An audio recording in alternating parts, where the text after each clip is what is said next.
আসসালামু আলাইকুম। আশা করি সবাই ভালো আছেন। কোয়েল পাখির লিটারে 2 in 1 সিস্টেম বানিয়ে ফেললাম। তো কিভাবে এই সিস্টেমটা বানালাম আপনাদেরকে এই ভিডিওর মাধ্যমে দেখাবো।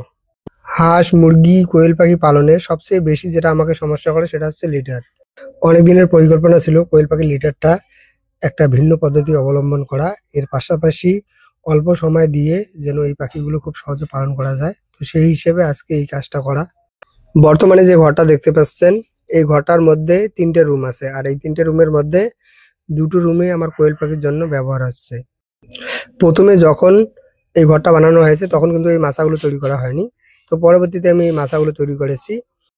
আর এই মাচাগুলো তৈরি করার কারণ হচ্ছে মানে লিটারে এই ঘরে যদি মানে পাখি পালন করি তো পাখির অনেক সমস্যা হয়। পাখির পায়ে মলের দানা বাঁধে। এর পাশাপাশি পাখি বিভিন্ন রোগে আক্রান্ত হয়। মানে লিটারটা মেইনটেইন করা আমার পক্ষে একেবারেই অসম্ভব হয়ে পড়ে। আর এই ঘরটা যেহেতু আগে তৈরি করা ছিল, তো পরিকল্পনা অনুযায়ী মানে বর্তমানে যে সিস্টেমটা হচ্ছে, তো সেই সিস্টেমে এটা তৈরি করা মানে ছিল না। এই দুটো রুমের মধ্যে তো যে রুমটার যেরকম সমস্যা ছিল, সেটা সেভাবে সমাধান করা হয়েছে। এখন এই দুটো রুমে পাইপের ব্যবস্থা করে দিতে হবে। যেন রুমগুলো ধুয়ে দিলে খুব সহজে পাখির মলগুলো এই পাইপের মাধ্যমে বাইরে চলে যায়। ২ টা রুমের পানি যেহেতু একটা পাইপের মাধ্যমে যাবে, তো সেই হিসেবে এখানে সেটিংটা করে নিলাম। জানি না এই সিস্টেমটা কতটা কার্যকরী হবে। তবে আমার ধারণা আছে হয়তো এটা কার্যকরী হতে পারে। এটা যদি কার্যকরী না হয় এরপরও কোনো রকম অসুবিধা নাই। যেহেতু এটা 2 in 1 সিস্টেম, তো নিচে আমি যদি লিটার হিসেবে যে কাঠের গুঁড়া অথবা তুষ তো যেগুলো হয় সেগুলোও যদি এখানে দিয়ে রাখি তো লিটার হিসেবে পরবর্তীতে সেগুলোকে চেঞ্জ করতে পারবো।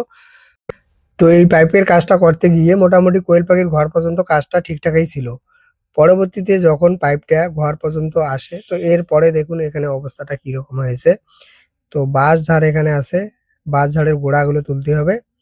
তোলার পরে তো এখানে পাইপ যাতে মানে মাটির ভেতর দিয়ে নিয়ে যেতে পারি তো সেই হিসেবে এখানে একটা রাস্তা তৈরি করে নিতে হবে। আর আমি যেহেতু ফুল টাইম খামারে থাকি না, এজন্য এই কাজটা মানে পাইপের সম্পূর্ণ কাজটা কমপ্লিট করতে মোটামুটি আমার ২ দিনের মতো সময় লেগেছে। তো মোটামুটি আজকে আমার কাজটা কমপ্লিট হতে মোটামুটি সন্ধ্যার মতো টাইম লেগেছে। তো সকালবেলা এক ভাই ৭ টা পাখির জন্য অর্ডার করেছে। তো সকাল সেই ভাইটাকে পাখিগুলো দিয়ে তো আমি আমার কাজে চলে যাই। এখানে যে বাকি অবশিষ্ট কাজটা আছে পাইপের কাজটা, তো সেটা আমি পরবর্তীতে দুপুরবেলা এসে করি। তো যখন দুপুরবেলা বাড়িতে আসি, তো আরো ৪ জন ভাই আসে।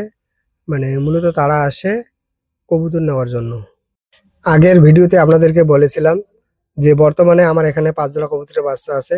তো এটা আমি আমার খামারের জন্য রেখে দিয়েছি। তাদেরকে অনেকভাবে মানে বোঝানোর চেষ্টা করেছি। কিন্তু তারা বলেছে যে তাদের নতুন গেস্ট বা আত্মীয় এসেছে। তো তাদেরকে সেই বাচ্চাগুলো খাওয়াবে। তো অনেক বলার পর অবশেষে বাধ্য হয়ে পরবর্তীতে ৩ জোড়া কবুতরের বাচ্চা এখান থেকে দেই। অনেকে হয়তো এই ব্যাপারটাকে একটু অন্যভাবে দেখতে পারেন। কারণ আমি এখানকার বাচ্চার ফাইনাল হিসেবটা করে দিয়েছি। এর পাশাপাশি ৫ জোড়া বাচ্চা এখানে রেখেছি। তো অনেকে হয়তো ব্যাপারটাকে একটু আলাদাভাবে দেখতে পারেন। কিন্তু কিছু ক্ষেত্রে মানে কিছু করার উপায় থাকে না। তাদেরকে কবুতরের বাচ্চাগুলো দিয়ে চলে আসি আমার যে অর্ধেক কাজটা বাকি আছে তো সেটা কমপ্লিট করতে। তো এখানে দেখতে পাচ্ছেন যে এই কাজটা করার জন্য এখানে কতটা পরিশ্রম করা হয়েছে। শুধু যে এখানে বাঁশের গোড়া অথবা বাঁশের শিকড় ছিল সেটা না। এর পাশাপাশি এখানে একটা কাঁঠাল গাছ দেখতে পাচ্ছেন। এর পাশাপাশি আরেকটা গাছ আছে। তো এই গাছের শিকড়গুলো কেটে এর পাশাপাশি শেকড়ের নিচের দিকে খনন করে তো এই পাইপগুলোকে সেট করা হয়েছে। তো নিশ্চয়ই বুঝতে পারছেন যে কতটা পরিশ্রম বা কতটা সময় লাগতে পারে। তো ওখানকার কাজটা আমার কমপ্লিট। এখন চলে আসলাম আরেকটা পাইপ সেটিং করতে। মূলত এই পাইপের মাধ্যমে পাখির যে মলগুলো আছে সেগুলো ধুয়ে দিতে হবে। এখানে আমার একটা 2 in 1 সিস্টেম করা আছে। একটার পানির লাইন বন্ধ করলে আরেকটাতে পানির লাইন চালু হয়। তো বিসমিল্লাহ বলে এখন এটাকে চালু করে দেখব যে এটা কতটা কাজ করে।